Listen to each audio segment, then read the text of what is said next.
أهلا بكم. هو ادعاء تحول إلى حرب أخبار مضللة بين حسابات جزائرية ومغربية على وسائل التواصل الاجتماعي يزعم وجود جنود مغاربة في غزة. اللافت هو أن كل شيء بدأ مع هذا الفيديو تحديداً لمعارض مغربي على الشبكة الجزائرية للأخبار زعم فيه أن 4000 جندي مغربي يقاتلون مع الجيش الإسرائيلي في غزة. سريعاً ظهر الخبر على وسائل التواصل الاجتماعي وتحديداً في هذا المنشور المنسوب لقناة الجزيرة نقلاً عن صحيفة يدعوت أحرنوت.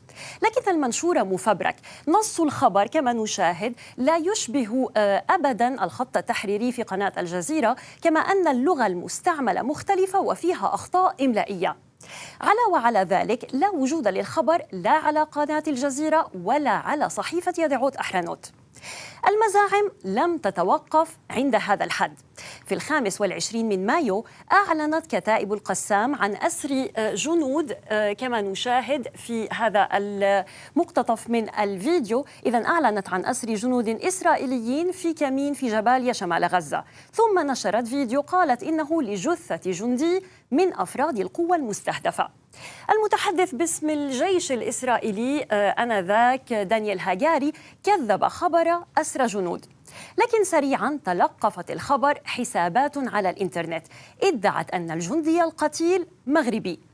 على فيسبوك نشرت صفحات مقربة من المعارضة المغربية كما نشاهد صورة هوية مغربية ادعت أنها للجندي القتيل.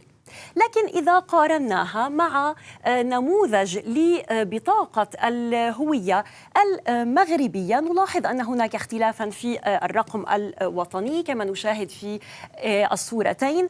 أيضا الصورة هنا لا تبدو واضحة بشكل كبير، كما أن اسم ومكان الولادة مطبوع مرتين، وهو عادة أمر لا نشاهده في صور هويات مغربية أو غيرها. ادعاء آخر مماثل جاء هذه المرة من صفحة فيسبوك داعمة لجبهة البوليساريو كما نشاهد هنا، وهذا الادعاء إذن قال بأن هذا الجندي الذي يظهر هنا هو الجندي القتيل، واستند إذن في هذه الصورة لادعاءاته وقال بأن الجندي شارك في التدريبات العسكرية للأسد الإفريقي عام 2023. لكن إذا قارنا الجندي هنا لا يشبه هذا الجندي القتيل. وبعد البحث عثرنا على الصورة الأصلية هنا على موقع Associated Press، وهي تعود لتدريبات الأسد الإفريقي عام 2024 وليس عام 2023 كما تم أو كما جرى في الادعاء.